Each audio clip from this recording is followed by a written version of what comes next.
Have you ever wondered what you would do if someone looked you in the eye and told you that you didn't belong right in a place you had worked your whole life to reach? Imagine paying the same price, sitting in the same seat, but being treated as if your presence was a mistake. On Flight 729, two brothers, Marcus and Malcolm Bennett, faced exactly that. Successful CEOs, yet still reduced to stereotypes in a matter of minutes. A flight attendant's quiet cruelty turned into open humiliation. And in that moment, they had a choice: stay silent and endure, or stand tall and risk everything.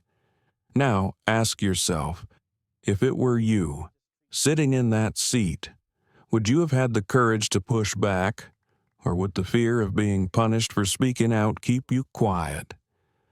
This isn't just their story. It's a mirror held up to all of us, and once you see it, you can't unsee it. Stay with us, because what happened next shook an entire airline. If this story resonates with you, please like, share, and subscribe. Let's begin. The cabin lights of Flight 729 glowed a soft gold as passengers settled into their wide leather seats, some adjusting their recliners, others checking phones before takeoff. It was supposed to be a routine evening flight from Atlanta to Washington, D.C., the kind where people sip champagne, tuck their laptops away, and pretend the world outside the clouds doesn't exist. But peace shattered in a single sentence. "First class has standards," the flight attendant said, her voice sweet enough to slice like glass, "and you two don't exactly fit them."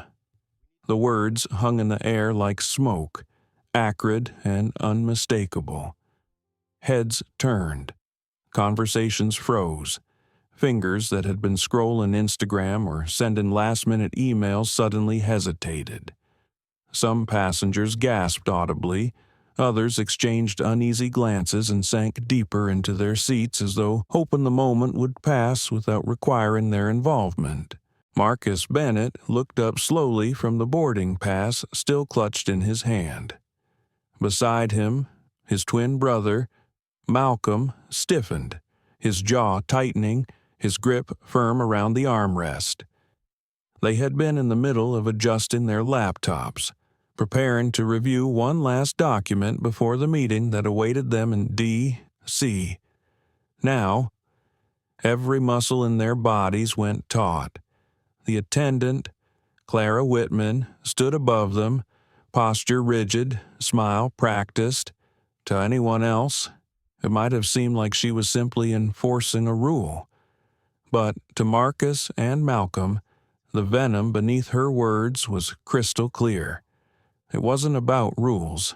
It was about them.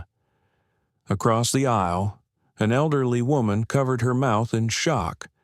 A businessman lowered his paper and whispered to his companion. Did she just say that out loud? Another passenger began fumbling with his phone, tilting the screen toward the aisle, angling for a record button. Yet many others chose silence. Some stared out the window as if the view of the tarmac was suddenly fascinating. Some shifted uncomfortably, hiding behind earbuds and newspapers. Silence, after all, was safer. Marcus sat perfectly still, his dark eyes locked on Clara's face, not with fear, but with a calm so steady it almost unnerved her. Malcolm, by contrast, leaned forward, his chest rising with a quickened breath. He was the twin who wore his emotions openly, the one who never let an insult slip by unchallenged. But Marcus's hand brushed his arm lightly, a silent signal, not yet. Inside, though, Marcus felt something hot coil in his stomach. Not anger, not yet, but the heavy ache of recognition. This wasn't the first time someone had decided he didn't belong. It wasn't the first time someone mistook skin for status, heritage for hierarchy, and yet they were here, in first class, paid for, earned, rightfully theirs. The quiet around them thickened. The hum of the engines hadn't even begun.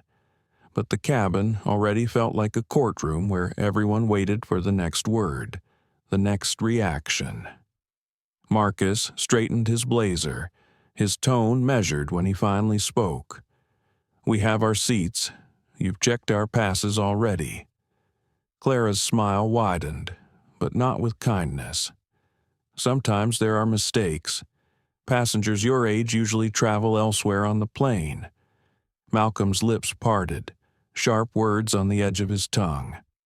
But again, Marcus's steady hand pressed lightly against his brother's wrist. The restraint was visible, even painful, but deliberate, because Marcus knew something Clara didn't silence could be strategy. He'd learned that long ago, in rooms where doubters underestimated him, in boardrooms where his presence was questioned before his presentation proved undeniable. The cabin was still watching. Every eye felt like a spotlight. A woman, 2 rows back, silver hair, sharp gaze shifted forward in her seat, as though preparing to intervene. But for now, she remained silent, observing, cataloging. And so the moment stretched, long enough for passengers to understand that what they'd just witnessed wasn't a misunderstanding. It was deliberate. It was ugly. The kind of ugliness that, when spoken aloud, could no longer be hidden. Malcolm's voice, low but steady, finally cut through. "We know how to read a seat number." It wasn't loud, it wasn't angry, but it carried the weight of something deeper defiance wrapped in dignity. Clara blinked. Her smile faltered just slightly before snapping back into place. "Of course. Just making sure there's no confusion," she said, pivoting smoothly to the next row as though nothing had happened. But the damage was done. The first cut had been made, and everyone in that cabin, every business traveler, every vacationer, every family treating themselves to a slice of luxury understood that the flight had just shifted into dangerous territory. Because what had begun as a routine evening journey was about to become something else entirely.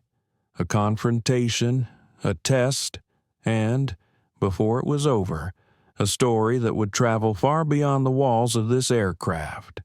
Long before Flight 729 ever rolled onto the tarmac in Atlanta, the story of Marcus and Malcolm Bennett had already begun, etched into years of struggle, love, and determination.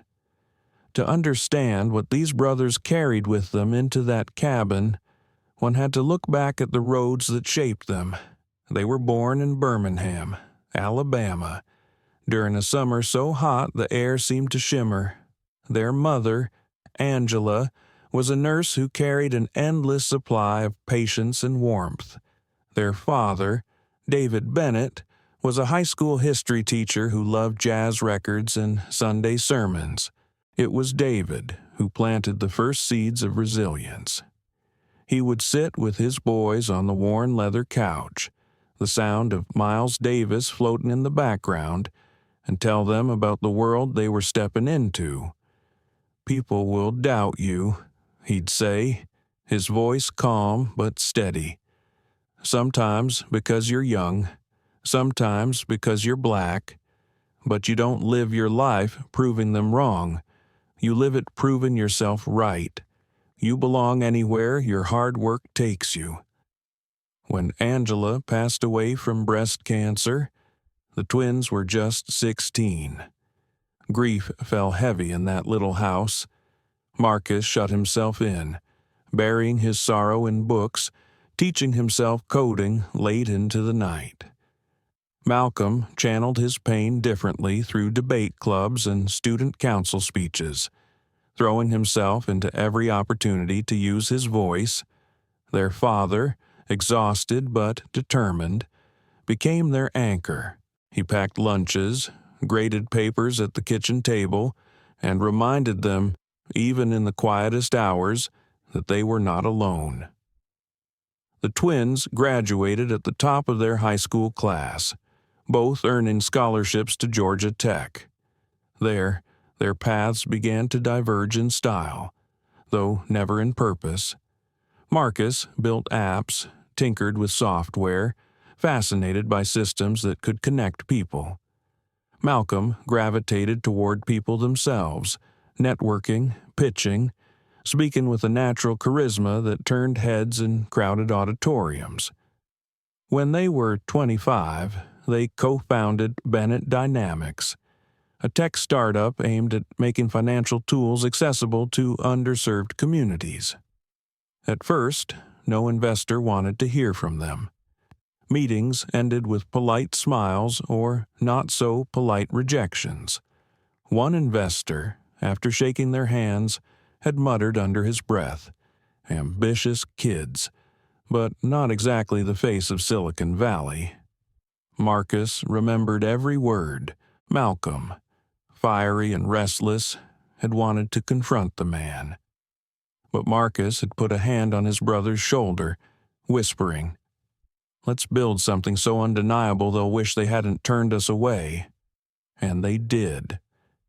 Bennett Dynamics grew slowly, fueled by late nights and grit, until one breakthrough app caught the attention of major banks. Within 3 years, their company became a leading name in financial technology. The twins were invited to conferences, their faces appearing in magazines, their voices sought out on panels. Yet, with success came new challenges. At fancy galas, they noticed how people's eyes slid past them until their names were announced. At meetings, they were sometimes mistaken for assistants rather than CEOs. The sting was sharp, but they carried their father's words with them. They belonged. By 33, Marcus and Malcolm were not just successful, they were wealthy, respected, and, most importantly, purposeful. They invested in schools in their hometown, funded scholarships for black students in STEM, and mentored young entrepreneurs who reminded them of themselves. And still, even with all they had achieved, the ghosts of doubt followed them. There was always someone who looked at them and saw less than what they were. That was what made Flight 729 so significant. For Marcus, the insult wasn't new. It was a repetition of a pattern he'd seen since childhood. For Malcolm, it was an echo of every time he'd been told his voice was too much, too loud, too aggressive. Yet this time, it was different. This wasn't a quiet slight behind closed doors. This wasn't an assumption muttered under someone's breath. This was public. This was intentional. And, as Clara Whitman's words lingered in the air, the brothers carried with them not just the weight of the moment, but the weight of every step that had led them there. Marcus shifted in his seat, recalling his father's advice, "Silence can be power, but don't confuse silence with surrender." Malcolm closed his eyes for a brief moment, remembering his mother's voice from a hospital bed. "Never let anyone make you small." The flight was only minutes from takeoff, but in their hearts, the past 16 years unfurled in seconds the sorrow, the victories, the scars, the strength. To the rest of the cabin, they were just two men in tailored suits sitting in first class. But beneath those suits was a history of resilience that Clara Whitman had underestimated. She had no idea that the words she'd chosen so carelessly were about to awaken something far bigger than she could control. And for the Bennett brothers, this flight was no longer just a trip to Washington, D.C., it was about to become another defining moment in a lifetime of proving they belonged everywhere their work had taken them. The night before Flight 729, the Bennett brothers moved around their Atlanta townhouse with the calm efficiency of men who had done this countless times before. Their suitcases, sleek and understated, stood open on the polished hardwood floor. Shirts and muted blues and crisp whites were folded neatly, suits pressed and ready. Marcus packed methodically, slipping files into his leather briefcase, double-checking chargers and power banks, making sure nothing was left behind. His movements were precise, as if each item placed inside the suitcase was another step toward the future they had been building brick by brick. Malcolm, meanwhile, paced between rooms, his phone pressed to his ear as he spoke quickly with an associate. His voice carried that familiar mix of confidence and urgency. He was reminding their team of the importance of tomorrow's meeting in Washington. D.C. It wasn't just another pitch.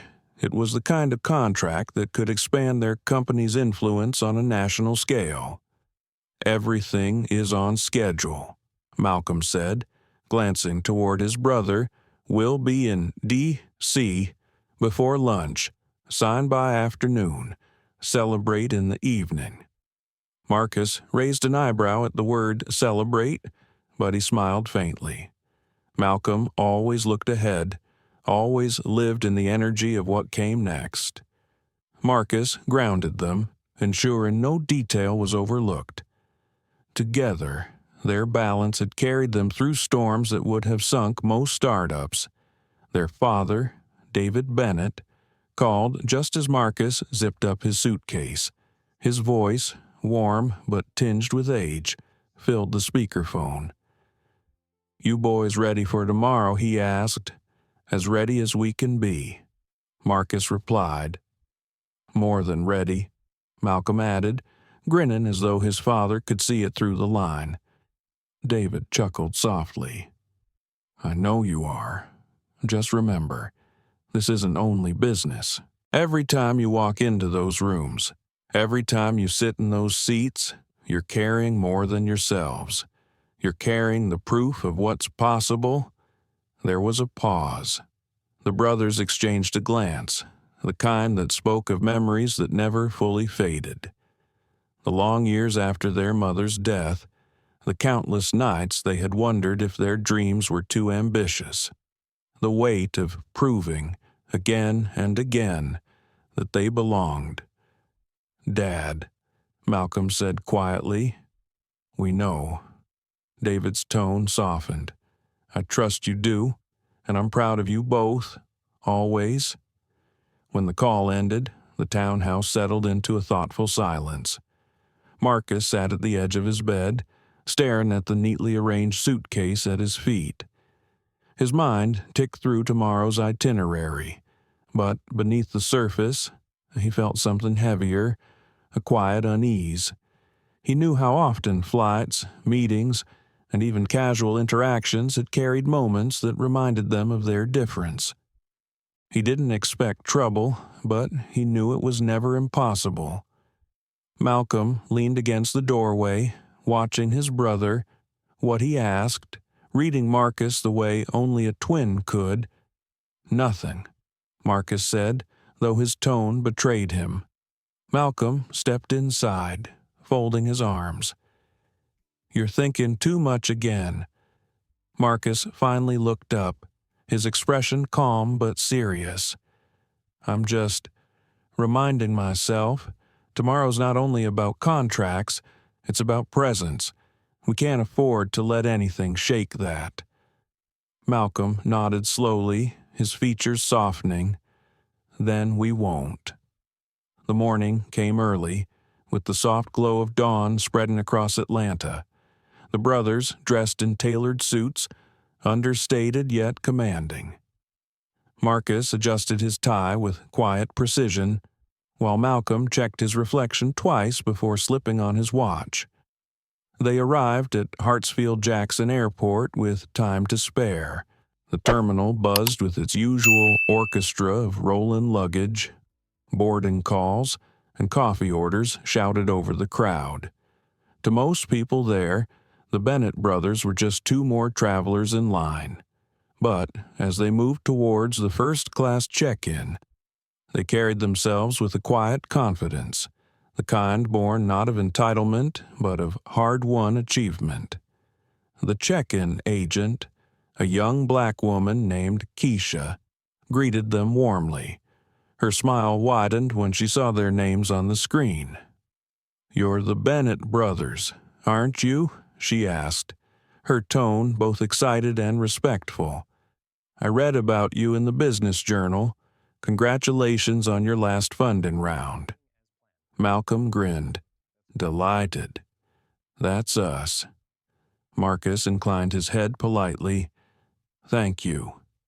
Keisha handed them their boarding passes with a quiet sense of pride, as though she herself had a stake in their success. "Have a great flight, and good luck in Washington." As they walked toward the gate, Malcolm leaned closer to his brother. "See, that's what Mom meant. Representation matters. She probably doesn't even know us, but she feels like she does." Marcus smiled faintly, remembering their mother's words. Never underestimate the power of being seen.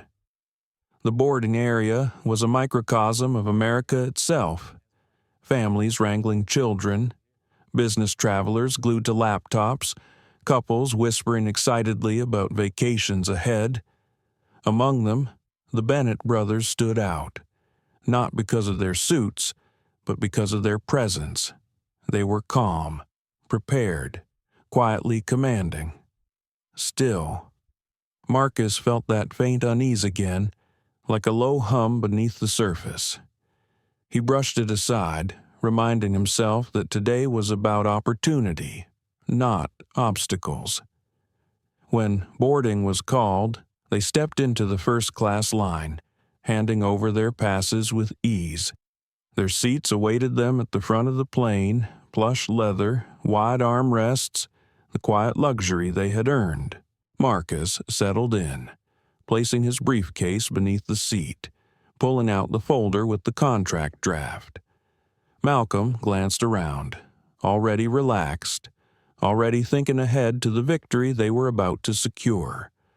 Neither of them knew that within minutes. A stranger's words would turn this flight into something far different from the business trip they had planned.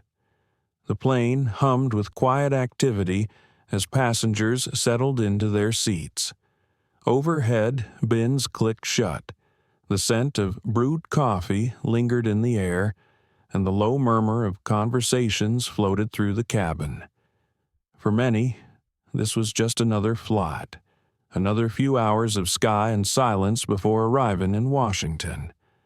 Marcus leaned back, opening the folder on his lap. He had highlighted sections of the contract they would soon sign, preparing notes for their meeting. His movements were deliberate, unhurried, his posture radiating calm. Beside him, Malcolm adjusted his seat, scrolling through a presentation on his tablet. He was restless, eager, his energy filling the small space like a spark waiting for flame. Clara Whitman reappeared in the aisle. Her stride was sharp, her presence calculated. She moved from row to row, assisting passengers, adjusting bags, offering polite smiles. But when her gaze landed on the Bennett brothers, her expression hardened almost imperceptibly. She stopped at their row. "Gentlemen, I'll need to see your boarding passes again," she said. Her tone clipped, professional on the surface, but with an edge beneath. Marcus looked up, surprised. "We've already been checked," he said evenly. "Sometimes errors slip through," Clara replied. "Better to be certain." Malcolm's eyes narrowed. "You didn't ask anyone else to show their passes again?" Clara's smile flickered, brittle. "I'm just making sure everyone is seated correctly." Marcus exchanged a glance with his brother before handing over the pass. Clara studied it longer than necessary, her eyes scanning as though searching for something out of place.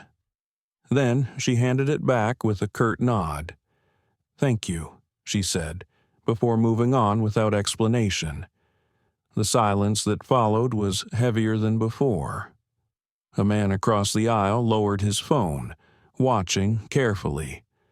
A woman 2 rows back shook her head slightly.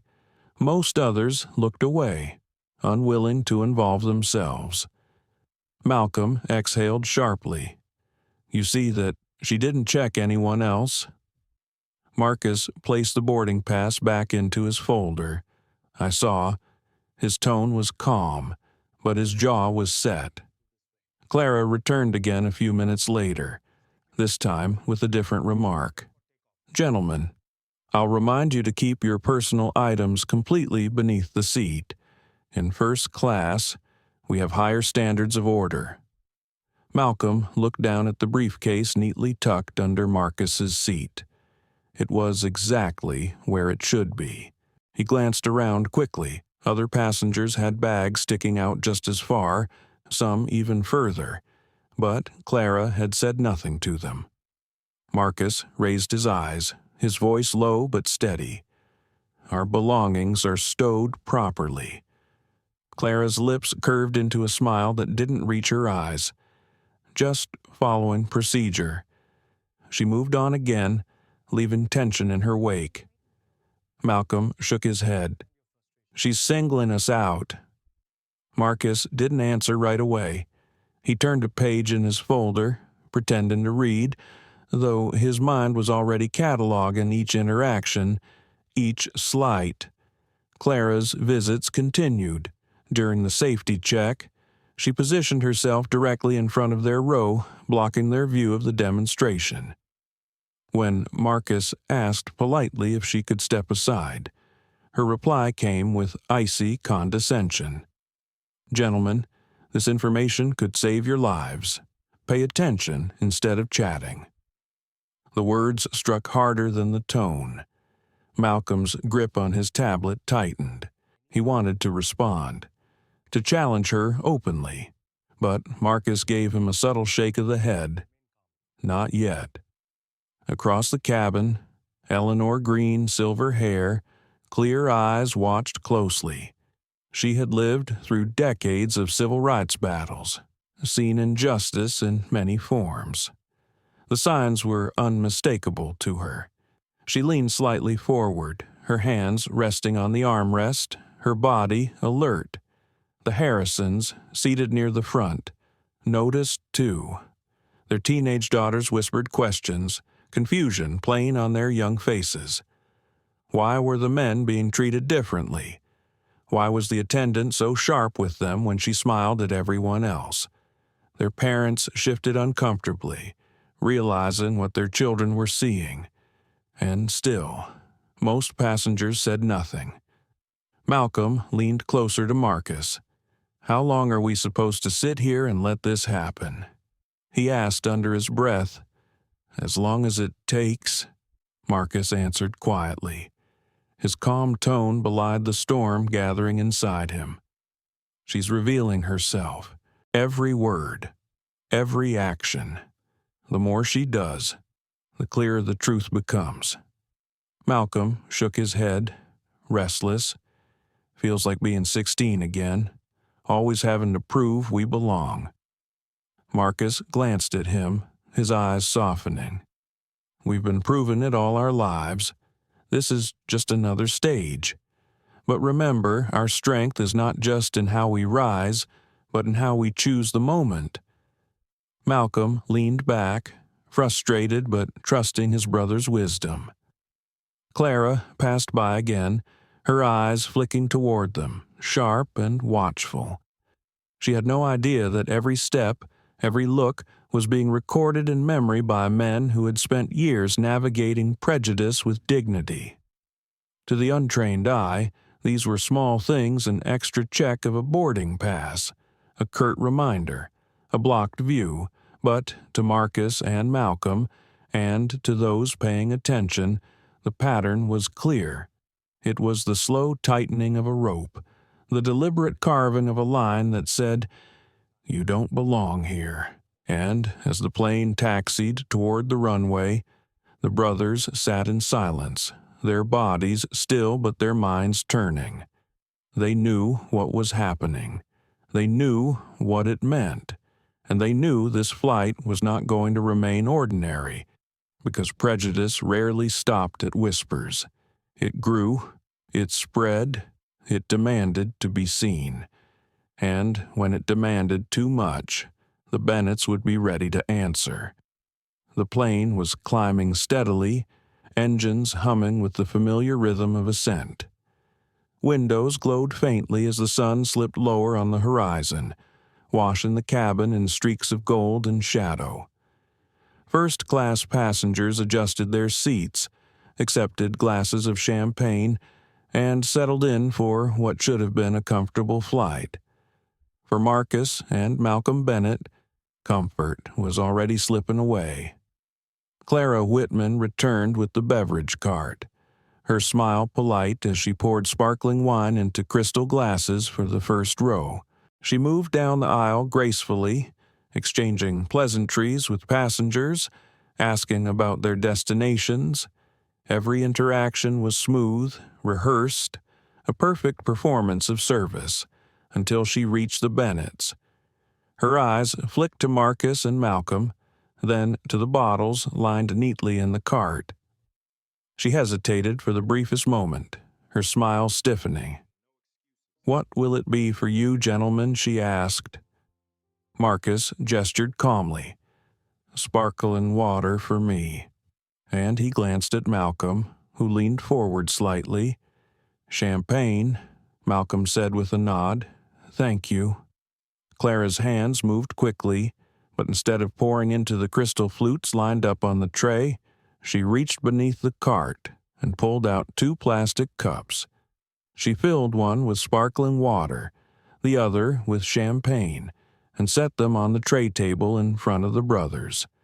The clink of crystal glasses echoed all around them. But in front of the Bennetts sat thin plastic, condensation already clouding the sides. Malcolm's face tightened.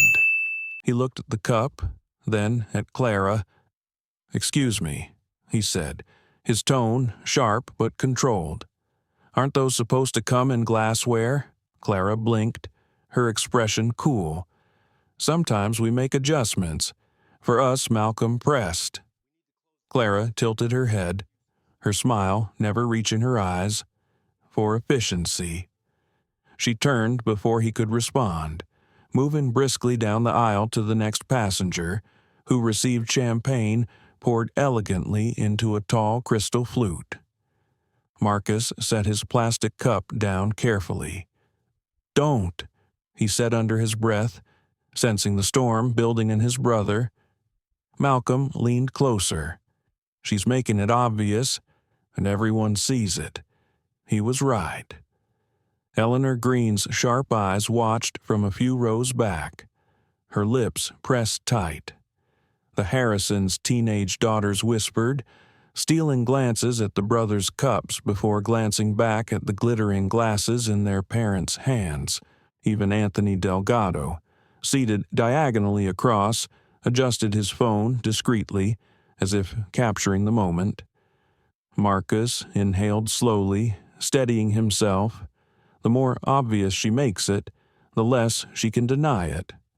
Patience, but patience was growing harder. Dinner service followed. The cart rolled down the aisle again, trays of carefully arranged meals covered with linen napkins. Passengers chose between steak, salmon, and roasted vegetables, each dish plated on fine china. When Clara stopped at the Bennett's row, her tone shifted. "For you two, I think something simpler is appropriate." She set down 2 covered trays before either brother could answer.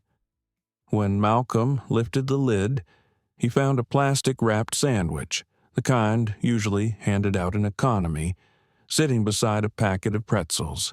His chest burned. "What is this, a meal?" Clara replied smoothly. Marcus's voice was calm, though his eyes had hardened. "We were not given a choice." Clara's smile widened, a mask stretched too tight. Sometimes choices run out. But Malcolm had seen her serve steak to the row just ahead. He had watched her describe salmon with a flourish 2 seats behind. His voice rose before he could stop it. Funny how choices run out only when it's our turn. Several passengers turned their heads. The silence thickened again, uncomfortable, undeniable. Clara's eyes flicked quickly around the cabin before settling back on him. "Please keep your voice down, sir. Disturbances are not tolerated in first class." The irony stung. She had created the disturbance, but now she framed him as the problem. Malcolm's fists clenched against his thighs. His instinct was to fight fire with fire, to strip away the mask she wore, but Marcus touched his arm lightly, the gesture grounding him. "Not yet," Marcus murmured, his voice low enough for only his brother to hear. "Control the moment. Don't let her dictate it." Malcolm swallowed hard, his anger simmering just beneath the surface. He covered the sandwich again, his movements deliberate, but his silence was not surrender. It was waiting. Eleanor Green could no longer hold back. She leaned forward, her voice carrying across the aisle. "Excuse me," she called out, her tone steady. "I've been watching, and I can assure you that no one else here has been served that kind of meal. What's going on?" Clara turned, her smile fixed. "Everything is in order." "Ma'am." "It doesn't look that way," Eleanor replied, her eyes sharp. The Harrisons shifted uncomfortably in their seats. Their daughters stared openly, their faces a mixture of confusion and outrage. Anthony Delgado's phone tilted slightly higher. Clara's mask cracked for just a moment. Her eyes hardened, her jaw set. "Ma'am, please allow me to continue my service." She pushed the cart forward, leaving the Bennetts with their plastic-wrapped sandwiches in a silence that now throbbed with awareness. Malcolm leaned closer to his brother, his voice tight. "How long do we sit through this?" Marcus looked at the untouched sandwich, then at the faces of those watching. "As long as it takes for the truth to be undeniable, she's building her own case. Let her." But even as he said it, a storm brewed in his chest. Memories of years past surfaced: unbidden teachers who questioned their test scores, investors who dismissed their pitches, hotel clerks who assumed they were staff rather than guests. Always the same undercurrent: you don't belong here. Now, in a cabin meant to symbolize comfort and equality for those who could afford it, the same undercurrent surged again. The plane glided smoothly through the sky. But for Marcus and Malcolm Bennett, turbulence had already begun. They had stayed quiet. They had stayed patient. But every insult tightened the rope, every slight wound closer to breaking point. And as the brothers sat in silence, watched by witnesses who could no longer pretend not to see, it was clear this was not going to end quietly. The quiet in first class had grown too loud to ignore. Conversations, once filled with laughter and clinking glasses, now stumbled and fell silent, leaving only the hum of engines and the unspoken awareness of what everyone had just witnessed. Marcus Bennett kept his eyes on the untouched sandwich in front of him. The plastic wrap glistened under the soft cabin light, a small but brutal symbol of everything he had fought against for decades. His brother Malcolm sat rigid, his hand clenched into a fist on the armrest, his jaw tight enough to ache. For a moment, Marcus thought they might endure it quietly. That was what their father had taught them long ago: endure, then fight where the evidence was undeniable. But the look on Malcolm's face told him that silence was no longer a shield. Before either twin could speak, Eleanor Green pushed herself up from her seat 2 rows back. Her frame was small, her shoulders hunched with age, but her voice carried with remarkable clarity. "I've been flying for 60 years, she said, her eyes fixed on Clara Whitman, "and I have never seen service applied so selectively. I think these gentlemen deserve the same respect as every other passenger in this cabin." Her words cut through the air like a blade. Heads turned. The Harrisons shifted uneasily in their seats, their daughters whispering to each other again. Across the aisle, Anthony Delgado slowly raised his phone, already recording. Clara Whitman's lips curved into a thin smile, but her eyes betrayed irritation. "Ma'am, thank you for your concern. I assure you, everything is in order." Eleanor did not sit down. "No, it isn't. Respect is either given to all or it isn't respect at all." A murmur rippled through the cabin. For the first time, Clara's confidence faltered. She reached for the beverage cart as if to distract herself, but the silence around her was unyielding. Malcolm leaned toward Marcus, whispering, "We can't let her talk over this." "Not now." Marcus nodded, his voice low but firm. "Then let's speak." He lifted his gaze and addressed Clara directly. "We paid for these seats like every passenger here. Yet we were given plastic cups and economy meals. Do you intend to explain that to us or to the captain?" Clara's mask cracked.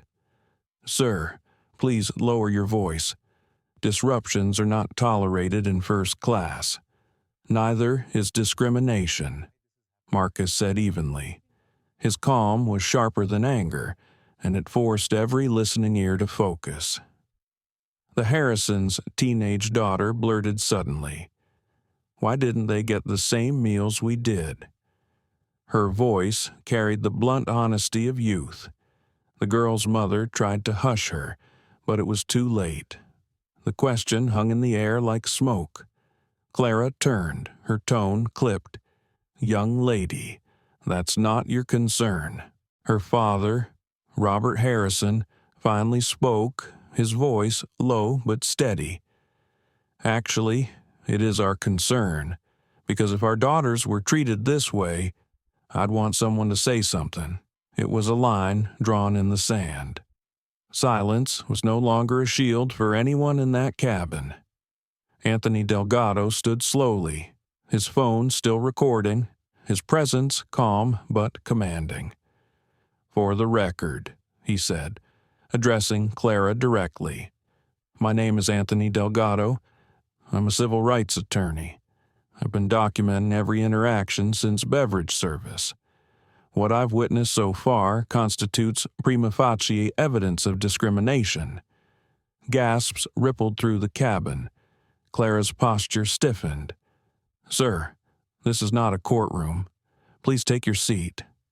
Anthony's smile was professional, almost gentle. "No, this isn't a courtroom, but trust me, it will be." The weight of his words shifted the air itself. Passengers leaned forward. Phones were raised higher. Even those who had tried desperately to stay neutral were now part of the witness stand forming inside that cabin. Malcolm finally spoke, his voice strong and unwavering. "We didn't ask for this confrontation. We only asked for equal treatment. But if our presence here threatens your sense of order, then maybe the problem isn't us." The silence that followed was deep, and then Eleanor's voice broke it softly. "Child, don't let them make you feel small. You've earned your place. Don't ever forget that." Malcolm's chest tightened at her words. They reminded him of his mother, of her voice steadying him after schoolyard taunts, after boardroom slights. He felt a surge of strength that steadied his hands. Clara tried one last desperate tactic. She straightened her uniform and spoke louder than before, projecting authority. "Ladies and gentlemen, please understand.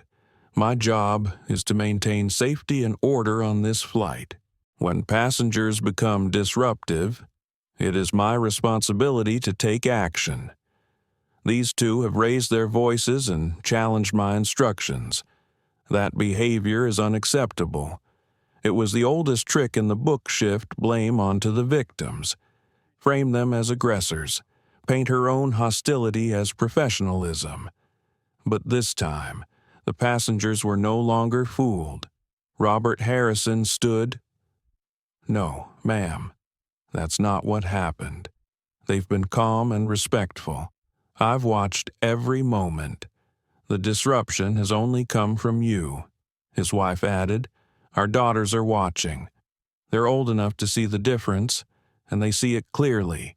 Phones recorded from every angle now. Clara's mask shattered fully. Her eyes darted to Marcus and Malcolm, to Anthony Delgado's camera, to Eleanor Green's unyielding stare. Marcus spoke again, his voice steady, deliberate. You can call us disruptive all you want, but dozens of witnesses know the truth, and the truth doesn't vanish because you raise your voice. It was not a shout. It was not anger. It was the simple, undeniable statement of a man who knew the weight of words and the power of restraint. The atmosphere in first class had transformed completely. What had begun as whispered discomfort had become open resistance. Allies had risen, witnesses had spoken, and Clara Whitman stood at the center, cornered by the very authority she had tried to wield. But no one knew yet this was only the beginning. The plane had leveled at cruising altitude. Outside, the sky stretched endlessly, stars beginning to pierce through the thinning dusk. Inside the first-class cabin, the air felt heavier with each breath. No one leaned back into their leather seats anymore. Phones hovered just above tray tables, lenses aimed, eyes darted not toward movies or books, but toward the drama unraveling in real time. Marcus Bennett sat straight, his hands folded neatly in his lap. The untouched sandwich still rested on his tray like an insult he refused to dignify. He forced himself to breathe evenly, a ritual learned in courtrooms, in boardrooms, and hostile negotiations where composure was the sharpest weapon. But beneath that calm, a storm raged. Malcolm, by contrast, was a live wire. His jaw tightened with every passing second, his chest rising and falling faster than the steady hum of the engines. He had always been the more impulsive twin, the one unafraid to let fire speak where ice might hold. Yet even he knew Marcus was right. Timing was everything. Clara Whitman, however, had abandoned timing altogether. Her face flushed, her voice sharper now as she turned to address the cabin with authority she no longer truly held. "Ladies and gentlemen," she began loudly, as though volume might reassert her control, "I want to assure you that safety is our top priority. Unfortunately, we have two passengers here who have become disruptive and aggressive. For the sake of everyone's comfort, I will be contacting security to meet this plane upon arrival." A gasp swept the cabin. The Harrisons' daughters looked at one another in shock. Eleanor Green's frail hand clenched around her armrest. Phones tilted higher, recording every syllable. Malcolm's voice cut through, steady and cold, aggressive. "We've done nothing but sit here and ask for what every other passenger has received." Clara turned on him, her words rehearsed like a script. "Sir, raising your voice at crew is considered threatening behavior. Your tone and attitude are creating a hostile environment." Hostile, Malcolm's laugh was short, bitter. "The only hostility here has come from you." Marcus placed a hand lightly on his brother's arm, not to silence him but to anchor him. Then he spoke, his voice calm, resonant. Ms. Whitman, labeling two black men as aggressive because they dared to speak up is not only insulting, it's dangerous. That narrative has destroyed lives. And you know exactly what you're doing." Clara's eyes flickered, just for a second. She had not expected her tactic to be named so clearly, so publicly. Her lips parted as though to respond, but before she could, another voice rose. It was Robert Harrison. He stood halfway, one hand braced against his seat. "I won't sit here and let you lie about what we all just saw. These men have been calm. They've been polite. If anyone's been disruptive, it's you, his wife." Linda added quickly, "Our daughters are watching. They see the difference, and they'll remember this." The teenagers, emboldened by their parents, nodded fiercely, their voices chiming in almost at once. "It's not fair. You're lying." Clara flushed deeper, her mask crumbling further with each passing second. She snapped back. "Passengers interfering with crew duties may also be reported. I suggest you all take your seats." But the cabin wasn't bending to her anymore. Anthony Delgado rose fully this time, his phone steady in his hand. "Enough," he said. His tone was calm, but carried the undeniable weight of someone who had stood in courtrooms and dismantled lies for a living. "My name is Anthony Delgado, civil rights attorney. I have recorded every interaction since service began. You have treated these gentlemen differently than every other passenger here, and now you're compounding it by inventing threats that never existed. That, Ms. Whitman, is textbook discrimination and retaliation when called out." The murmur through the cabin became something more, voices agreeing, heads nodding, a wave of awareness cresting over fear. Passengers were no longer passive witnesses, they were participants. Clara's hands trembled at her sides. Still, she tried again, desperation dripping from every word. "You don't understand. It's my job to maintain control." When passengers question authority, Eleanor Green's voice, though weaker, rang like a bell. "Questioning injustice is not a threat. I lived through the 60s. I saw people beaten for refusing to be silent. You will not rewrite this moment into something it isn't." Malcolm's throat tightened. The weight of history pressed against him, the memory of his mother's lessons, his father's warnings. He looked at Eleanor, at her weathered face glowing with defiance, and felt a surge of courage flow back through his chest. He rose. The entire cabin hushed as he stood tall in the aisle, his voice steady, though emotion wove through every syllable. "We're not children. We're not criminals. We are paying passengers who earned our seats the same way you did, and we will not be silenced. Not here, not now, not ever." The silence that followed was electric, charged with something larger than the moment itself. Clara's last defense snapped. She stepped back, her eyes wild, her words rushing. "Fine.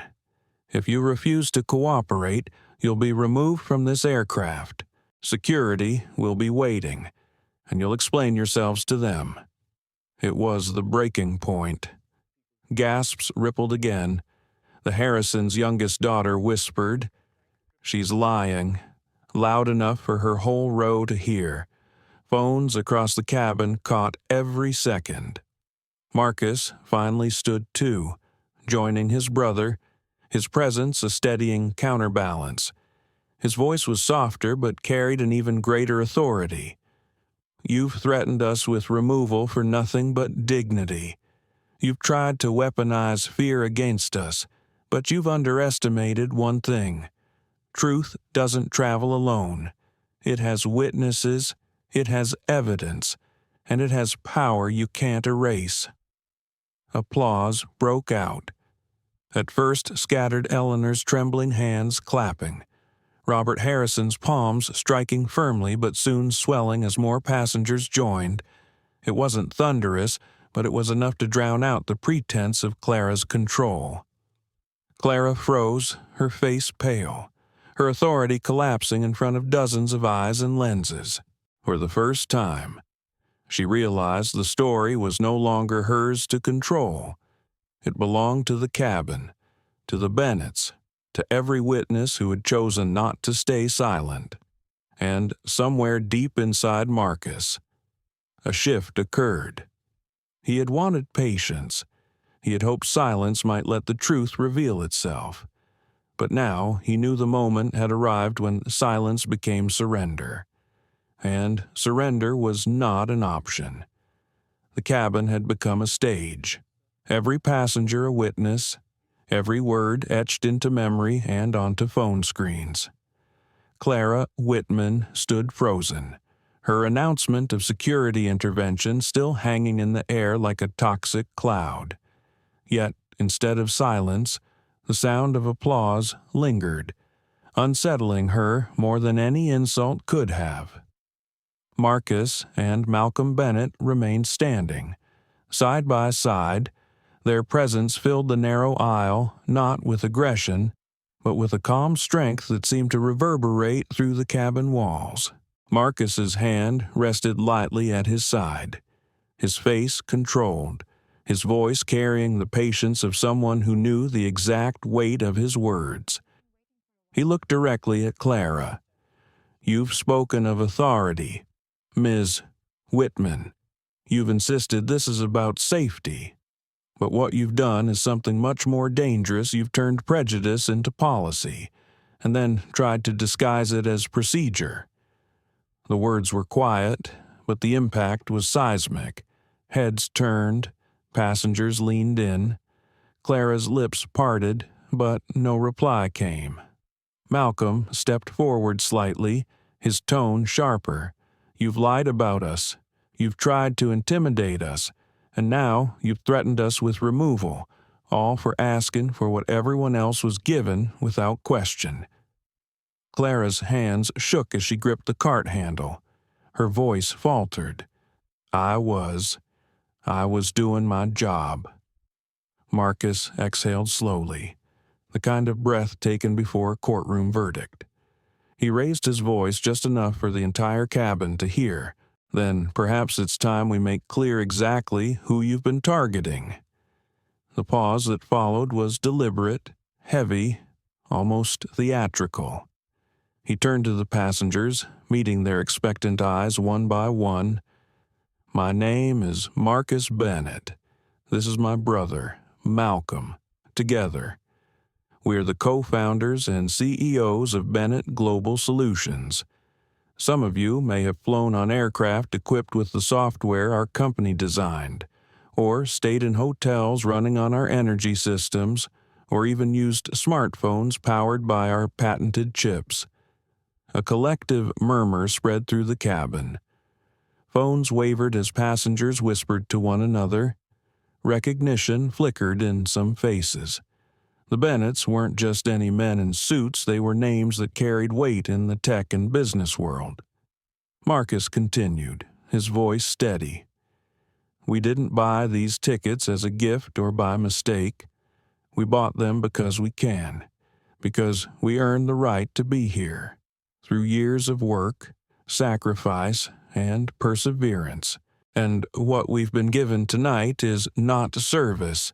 It's a reminder of the very prejudice we've spent our lives dismantling." Clara's face drained of color. Malcolm added, his voice quieter but cutting sharper. "Our mother told us long ago, the world will try to make you small. Tonight, you've tried, and tonight, you've failed." Silence swept across the cabin. Even the hum of the engine seemed to fade. Passengers were no longer just watching injustice unfold.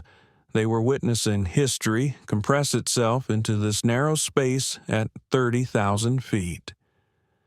Robert Harrison's mouth opened slightly, his eyes wide. His wife Linda clasped her hands together, as though steadying herself. Their daughters whispered in awe. Eleanor Green closed her eyes briefly, as if sending up a prayer of gratitude that she had lived long enough to witness such a moment. Anthony Delgado lowered his phone for a beat, shaking his head with a slow smile. "Well," he muttered, almost to himself, "that changes everything." Clara, desperate, reached again for the only defense she had left. "Titles and money don't change airline procedure. I treat everyone the same." The words sounded hollow, crumbling even as they left her lips. Marcus looked at her, his eyes unwavering. "If you truly believed that, we wouldn't be here right now. Titles don't make us deserving of respect, our humanity does. But since you insist on questioning our place, let me assure you you've just questioned the wrong passengers." Malcolm leaned closer, his voice low but firm. "And the wrong family." It was then that the atmosphere shifted entirely. Passengers who had been passive now leaned forward, emboldened. Robert Harrison raised his voice again. "He's right. I've seen enough. This wasn't procedure. This was discrimination, plain and simple." Eleanor Green tapped her armrest, her frail hands trembling. "I marched in Selma," she said, her voice breaking but strong enough. "And I know what it looks like when power tries to crush dignity. I won't sit silent. Not again." Phones lifted higher, murmurs turned into agreement. The weight of witness became undeniable. Clara's composure crumbled. She looked not like the authority of the cabin, but like a figure stripped bare in front of a jury. Every word she had spoken now echoed back to her through recordings she could never erase. Marcus placed a hand on his brother's shoulder, grounding them both. He turned once more to the cabin. "You've all seen what happened. You've seen how silence allows injustice to grow, and how courage can expose it. Tonight isn't just about us. It's about whether we let this keep happening to anyone who dares to exist in spaces they were told they don't belong." His words struck chords deep within the passengers. The Harrisons' daughters nodded fiercely. Eleanor wiped a tear from her cheek. Anthony Delgado raised his phone higher. His eyes locked on Marcus as though recognizing a closing argument delivered with flawless precision. Malcolm finished the thought, his voice carrying the final blow. "We will not be moved. Not from these seats, not from our dignity, not from the truth." The applause was no longer scattered. It swelled, louder this time, rippling through the cabin like a wave. Some passengers stood, clapping openly, while others nodded firmly, their expressions resolute. Clara Whitman stood motionless, surrounded by a sea of condemnation she could neither quiet nor escape. Her authority had collapsed entirely. And in that moment, it was clear the balance of power in the cabin had shifted. Not through shouting, not through force, but through truth revealed, dignity defended, and courage unshaken. What none of them knew yet was that this revelation was only the spark. The firestorm outside this cabin waiting in the press, in boardrooms, and across social media was about to ignite. The applause lingered long after Marcus's final words faded. It wasn't loud enough to shake the cabin walls, but it was steady, resolute, the sound of witnesses who refused to hide behind silence any longer. For Clara Whitman, it was the sound of authority slipping through her fingers. She stood motionless, gripping the beverage cart as though it might anchor her face pale, her uniform stiff, her eyes darting from passenger to passenger. No script she had rehearsed could undo what had already been spoken, recorded, and etched into the hearts of everyone present. Malcolm lowered himself back into his seat, exhaling heavily, the storm in his chest tempered but not gone. Marcus remained standing, his posture calm, his eyes sharp. He wasn't finished, not until accountability was sealed. The cockpit door opened. Captain Rodriguez stepped into the cabin, his tall frame commanding quiet without raising his voice. He was a man of 20 years in the air, his uniform pressed to perfection, his gaze steady and measured. The hum of conversation fell into silence as all eyes turned to him. "I've been informed," he began, his voice even, "that there have been serious concerns raised about the treatment of passengers on this flight." He looked first to Marcus and Malcolm, then to Clara. The weight of his gaze left no room for denial. Marcus spoke before Clara could. "Captain, we've been targeted with differential treatment since boarding. Plastic cups while others received glass, economy sandwiches while others were given plated meals, repeated insinuations that we didn't belong here. And finally, a threat to remove us from this flight for asking to be treated equally," Malcolm added, his voice calm but edged with steel. "All of it has been documented, recorded, witnessed."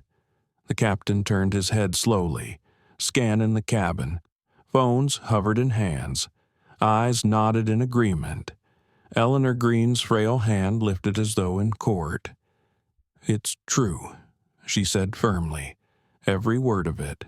Robert Harrison stood as well, his wife and daughters watching. "I confirm it too. They were nothing but polite. The only hostility came from your employee." Anthony Delgado raised his phone slightly. "Captain, I'm a civil rights attorney. I have over 40 minutes of recorded evidence documenting what occurred. If necessary, I'll be forwarding it directly to the Department of Transportation and the FAA." The weight of testimony was undeniable. Captain Rodriguez's jaw tightened. He turned back to Clara. "Ms. Whitman, step forward." Clara's voice cracked. "Captain, I was only step forward," he repeated, slowly, reluctantly. She moved from behind the cart to stand near him. For the first time, her stature seemed small, her uniform no longer armor but fabric weighed down by her choices. The captain drew in a steady breath. "You are relieved of your duties effective immediately. Another crew member will assume your responsibilities for the remainder of this flight." Gasps rose from the cabin, followed quickly by murmurs of agreement, even quiet applause. Clara's eyes widened. "Captain, you can't, I can't," Rodriguez interrupted. His voice was steady, precise, final. "I will not allow federal anti-discrimination laws to be violated under my command. Nor will I permit false claims of passenger misconduct to jeopardize safety. Please take a seat in the galley until we land." Her lips trembled as though she might protest again, but the silence around her was merciless. Every passenger, every witness, every camera lens pinned her in place. Finally, with a sharp exhale, she turned and walked stiffly toward the back of the cabin. The sound of her retreating footsteps was softer than the applause that followed. For Marcus and Malcolm, it was not victory. It was justice unfinished, but finally visible. Captain Rodriguez faced them directly. His tone shifted, softer now, laced with apology. "Gentlemen, on behalf of Freedom Airlines, I extend my deepest apologies. What you experienced is unacceptable. I've already communicated with headquarters. This incident will be documented and addressed at the highest level." Marcus inclined his head slightly. "Thank you, Captain. Apologies matter. Accountability matters more." The captain nodded once, firmly. You will have both." He glanced across the cabin. "Ladies and gentlemen, I thank you for your patience. We will continue this flight with dignity restored." He returned to the cockpit, leaving the cabin in a hush broken only by the buzz of whispered conversations and the quiet hum of engines. Malcolm leaned back, exhaling. "It's not over," he said quietly. Marcus nodded. "No, it's just beginning." Eleanor Green shuffled down the aisle slowly until she reached their row. She rested her hand lightly on Marcus's arm. "I've seen too much in my life to be surprised by injustice, but seeing you stand with such grace, it gives me hope again." Malcolm's throat tightened. "Thank you," he said softly. Robert Harrison leaned across the aisle. "My daughters will remember this for the rest of their lives. They'll remember that silence isn't neutral, that it's a choice." Linda Harrison smiled faintly, though her eyes glistened. "They'll remember you didn't back down." Anthony Delgado approached, sliding his phone into his pocket. "You both handled yourselves better than most seasoned attorneys I know. If you choose to pursue this, you'll have my full support." Marcus's eyes met his. "Steady. We'll pursue it, but not just for us. For everyone who's been silenced without witnesses." The attorney nodded. "Then you're not just clients, you're a movement."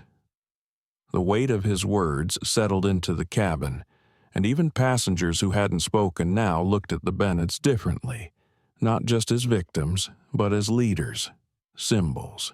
Malcolm glanced at his brother, his expression softening. "Do you realize what just happened?" Marcus looked out the window at the endless night sky. "Yes, the world just got a little smaller, and a little louder." Phones buzzed with notifications. Some passengers had already posted clips. Words like discrimination, courage, and truth were beginning to trend. Hashtags sprouted like sparks in dry grass, ready to ignite a wildfire. But inside the cabin, for the first time since the flight began, peace settled. Not comfort, not yet, but peace born of the knowledge that injustice had been named, recorded, and confronted. And though the Bennetts sat quietly in their seats, they knew the real turbulence awaited them on the ground, not in the air. By the time Flight 729 sliced through the night sky over Virginia, the battle inside first class was already being fought far beyond the cabin walls. What began as murmurs and phone cameras had turned into digital thunder. Anthony Delgado's first clip hit Twitter within minutes, Clara Whitman handing the Bennetts plastic cups while the rest of the cabin raised crystal flutes. The caption was simple, but devastating. Same seats, different treatment, still happening in 2023. The video spread like wildfire. Within half an hour, it had amassed tens of thousands of views. By the time the plane reached cruising altitude, it had crossed into the millions. Hashtags formed in real time: "Yar flying," "While black," "Bennett brothers." "Freedom, airlines fail." Inside the cabin, passengers refreshed their feeds with wide eyes. The Harrisons' daughters squealed softly as they saw comments flood in. "This is unbelievable. How does this still happen?" "The Bennetts deserve better." Eleanor Green, unfamiliar with social media, leaned over to Linda Harrison. "They're seeing it already?" she asked softly. Linda nodded, showing her the phone. "Yes, the whole country's watching." Eleanor closed her eyes and whispered, "Then maybe the pain was worth it."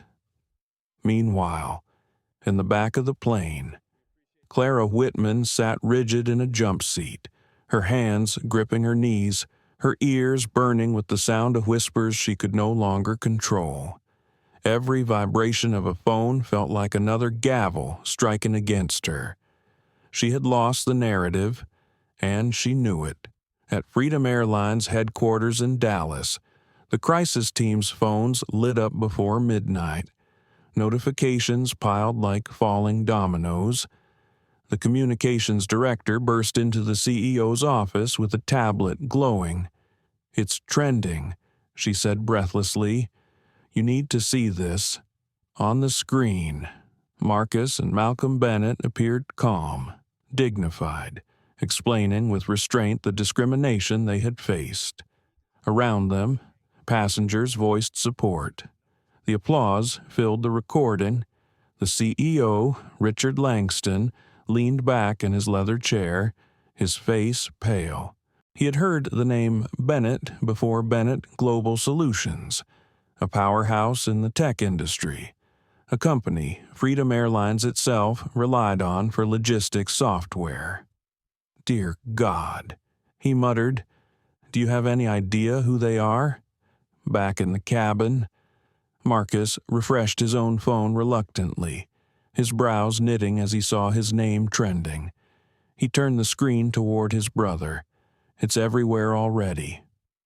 Malcolm leaned in, his jaw tightening as he scrolled through the thousands of comments.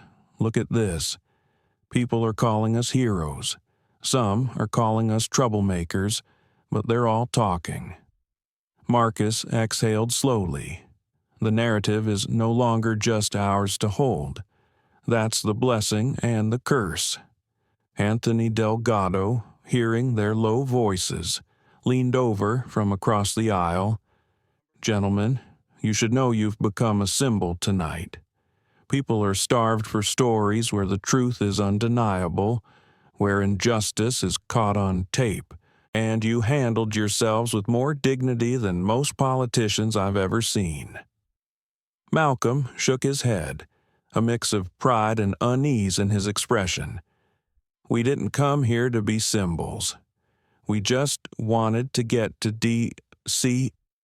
Marcus's eyes softened, though his tone carried the weight of truth. Symbols aren't chosen. Malcolm, they're forged. Tonight, we didn't have a choice. The Harrisons leaned over now, their voices gentle but urgent. Robert Harrison spoke first. "My daughters are watching you. They see what courage looks like. I hope you know what that means for them, for all of us." Marcus offered a faint smile. "We only hope it teaches them never to stay silent." The older Harrison girl chimed in. "We're going to tell everyone at school about this." Her sister nodded fiercely. Across the aisle, Eleanor reached out again, her frail hand brushing Marcus's sleeve. "Don't fear the noise outside. The noise means people are listening." Meanwhile, Freedom Airlines' corporate office scrambled. Lawyers debated liability. PR teams drafted statements.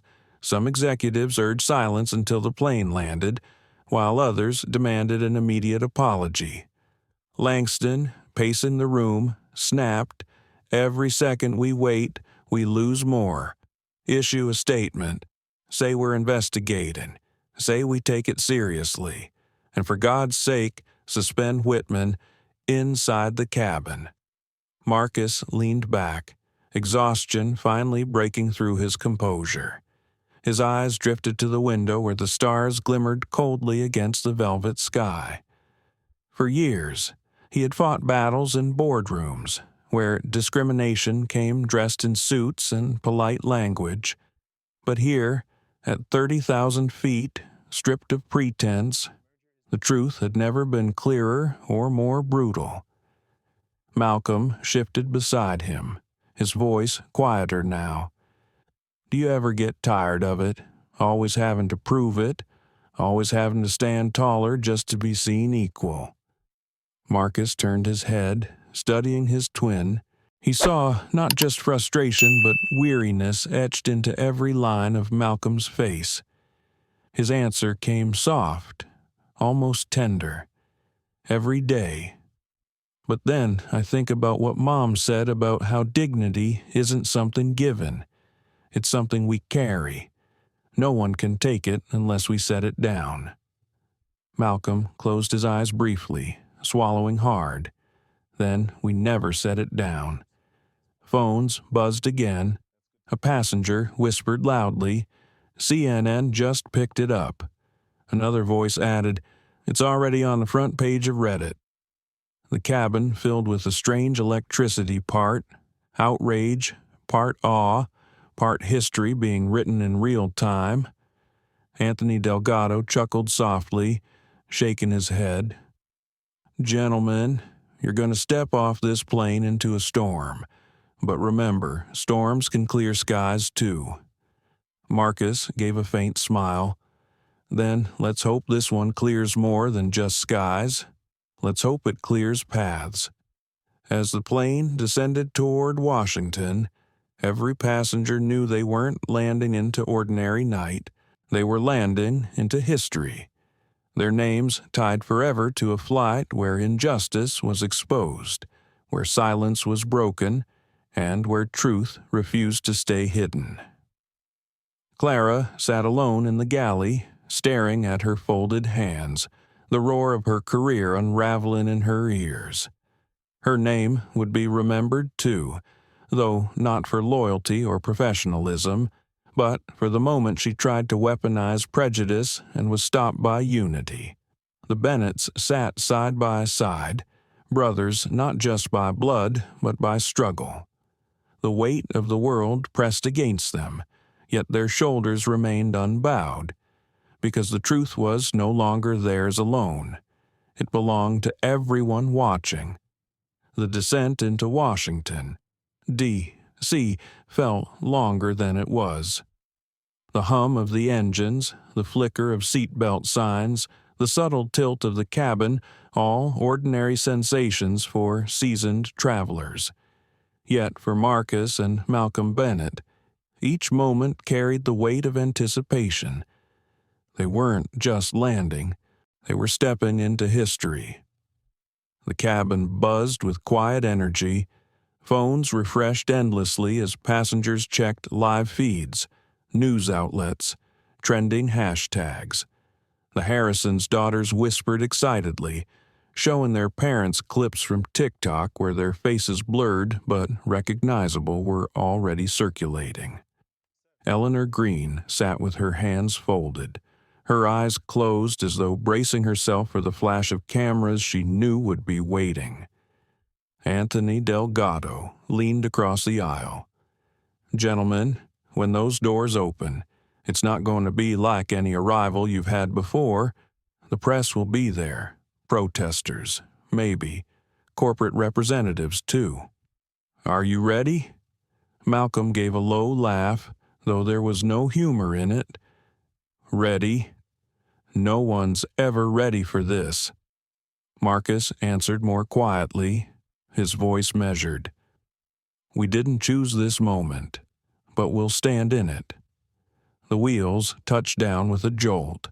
The roar of engines reversed, the cabin shuddered, and within minutes the plane rolled to the gate. Passengers leaned forward in their seats, straining to glimpse the terminal windows. Even before the seatbelt sign chimed, phones buzzed louder than any announcement. CNN, MSNBC, and dozens of smaller outlets were live streaming the arrival of Flight 729. When the door opened, a rush of voices and light spilled in. Passengers stepped off into a wall of flashing cameras, microphones extended like spears. The Bennetts remained seated for a moment, letting others disembark, their expressions calm but their hands clasped tightly. Clara Whitman, escorted by a security officer, slipped out the rear exit, her face pale, her posture collapsed. No cameras captured her departure.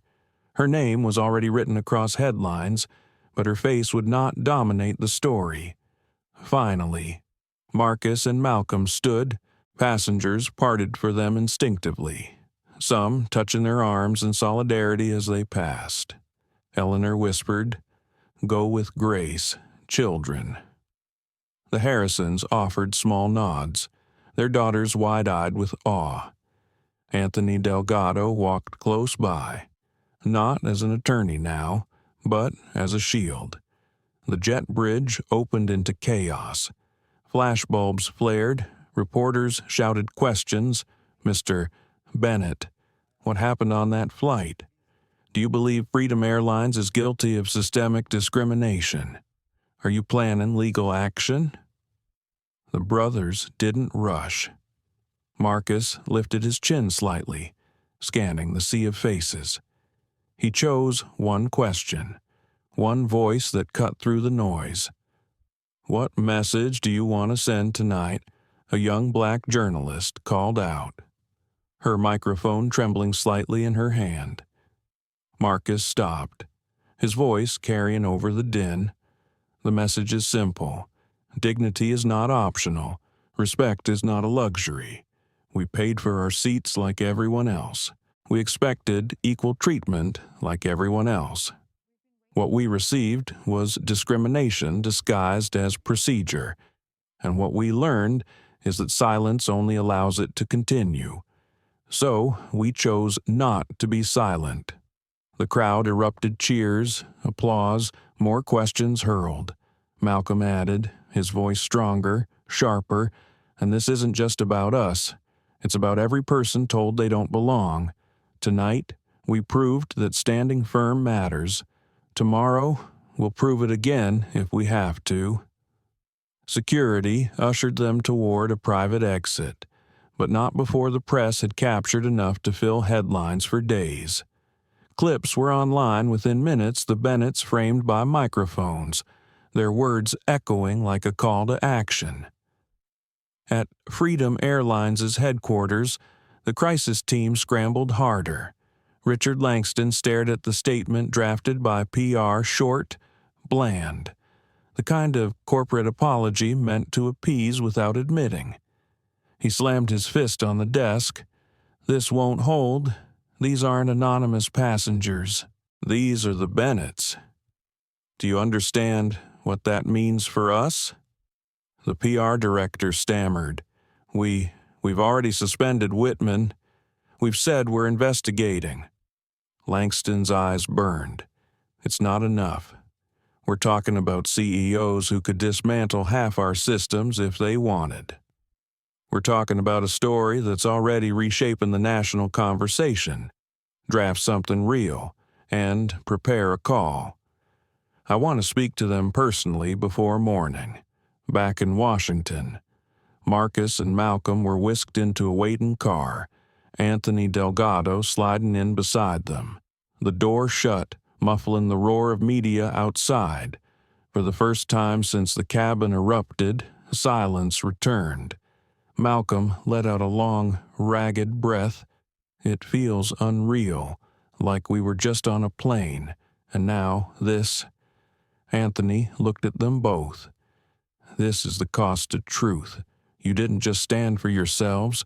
You stood for everyone watching. That weight isn't fair, but it's real." Marcus stared out the window at the blur of city lights. His voice was low, thoughtful. It was never just about a flight. It was about the story the world tells when injustice is exposed. Tonight, the world chose to listen. Tomorrow, they might choose to forget. It's on us to remind them. The car carried them into the city, but their names traveled farther across headlines, through timelines, into conversations in living rooms and dorm rooms and offices nationwide, in homes across America. Families debated at dinner tables. Some condemned Clara's actions, others argued defensively, but no one could deny what they saw with their own eyes. The truth was too visible to erase. In one apartment, a college student whispered, "That could have been me."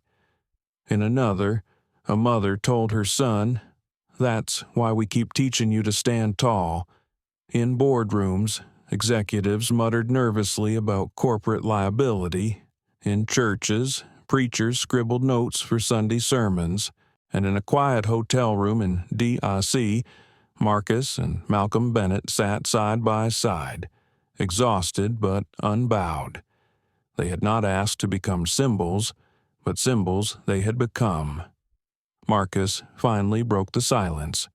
"Do you realize, Mal, that before the wheels even touched the ground, the world had already chosen a side?" Malcolm nodded slowly. "Yeah, and now the real fight begins." They didn't sleep much that night. Neither did Freedom Airlines, nor did the millions who kept refreshing their feeds, hungry for the next chapter. The morning after Flight 729 became a spectacle. The city of Washington, D.C., woke restless. Cable news replayed clips on loop, talk shows debated implications, and social media was ablaze with hashtags that refused to fade. Marcus Bennett sat in the hotel conference room, his suit impeccable but his eyes shadowed from lack of sleep. Malcolm paced the carpet, his nerves manifesting in restless energy. Anthony Delgado sat across from them, scrolling through his phone. The media won't stop calling. CNN, NBC, The Washington Post. They all want you on record. Freedom Airlines is preparing a statement at noon. That means you need to speak before them, not after. Marcus rubbed his temples. "We're not politicians. Anthony, we didn't come here to run a campaign." Malcolm stopped pacing, his gaze intense. "Maybe not, but right now, people are listening. If we stay silent, we let them write the ending. If we speak, we shape it." There was a knock on the door. Eleanor Green stepped in, leaning on her cane but walking with purpose. She wore a pale blue coat, her silver hair pulled back neatly. "Boys," she said gently, "I've been in your shoes, in my own way. The cameras feel heavy, the questions endless. But truth spoken at the right moment becomes armor for everyone who has none." Her words settled over them like a benediction. Marcus exhaled, the decision crystallizing. "We'll speak." 2 hours later, a ballroom packed with journalists fell silent as the Bennett twins took the stage. Rows of cameras blinked red, microphones crowded the podium. Marcus stepped forward first, his voice steady, deliberate. "Yesterday, my brother and I boarded Flight 729 as paying passengers. We expected what every traveler expects: safety, service, and respect.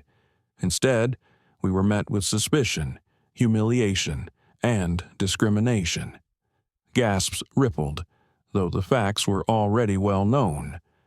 Hearing them spoken aloud gave them gravity. Malcolm leaned in. "This is bigger than two men in first class. This is about a pattern of being told in subtle and not so subtle ways that you don't belong. Yesterday, we refused to accept that, and we will continue to refuse, for ourselves and for every person who has ever been silenced." Questions flew from every direction. "Are you suing the airline? Do you want the flight attendant prosecuted? What's your message to young black travelers?" Marcus answered carefully. "This isn't about vengeance. It's about accountability, freedom. Airlines must answer not only for one employee's actions, but for the culture that allowed them. And to young people, your dignity is not up for negotiation. Remember that," Malcolm added with passion. "We will not be defined by their prejudice. We will be defined by how we rise above it." Applause broke out, unprompted, unusual in a press conference. Journalists themselves were moved. Eleanor, seated in the front row, dabbed her eyes with a tissue. Meanwhile, in a glass tower at Freedom Airlines headquarters, Richard Langston prepared to speak as well. His words were polished, legalistic, rehearsed by PR, But he knew they would sound hollow next to the Bennett's authenticity. He was right.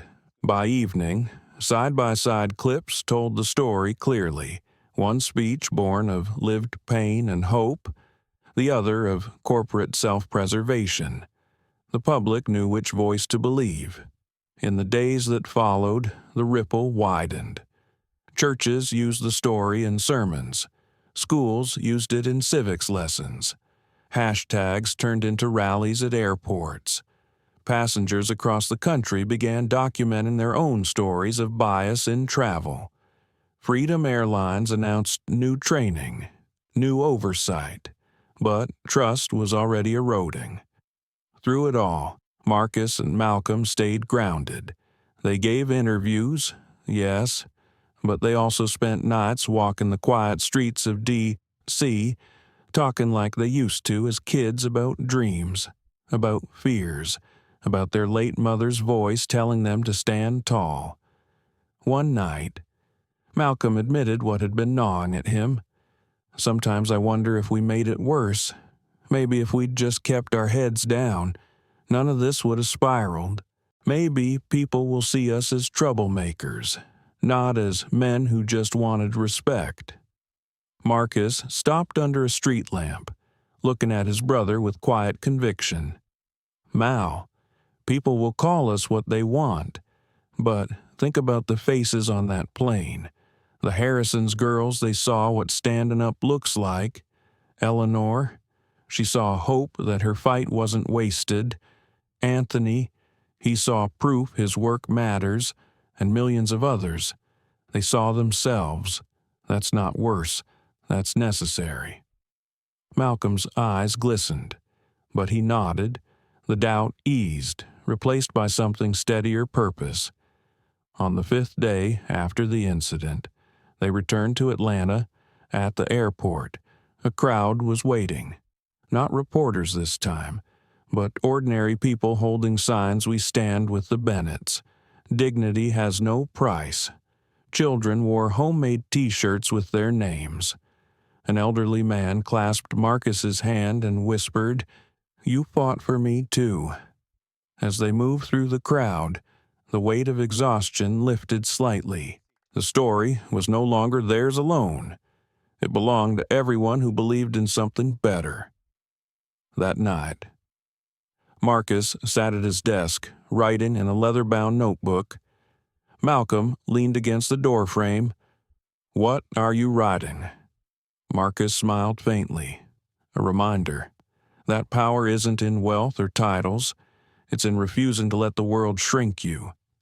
He looked up, his voice softer now. "Mal, we didn't freeze the airline. We woke the people."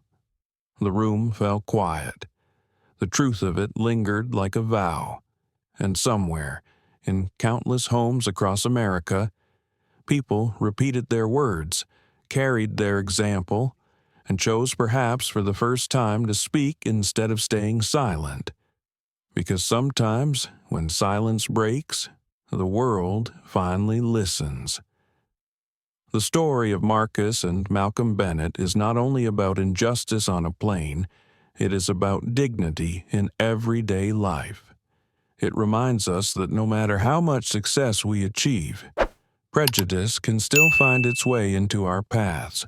But it also shows us that silence is never the answer. For older generations, this lesson feels deeply familiar. Many of us have lived through times when speaking out carried real risk. Yet what endures through the years is the truth. Change only begins when someone dares to say, "Enough." The Bennetts teach us that preparation, calm strength, and unity are powerful tools. They did not fight with anger, but with dignity, intelligence, and evidence. And because of that, their voices carried further than cruelty ever could. In our own lives, whether at work, in our communities, or even within our families, we may face moments of unfairness. The choice is always there to stay silent, or to speak with courage and compassion. Their story encourages us to choose the latter, not only for ourselves, but for those who come after us. Thank you for staying with us through this powerful story. If it touched your heart, please take a moment to like this video, share it with someone who needs to hear it, and subscribe to our channel. Together, we can keep these stories alive, shining a light where it matters most.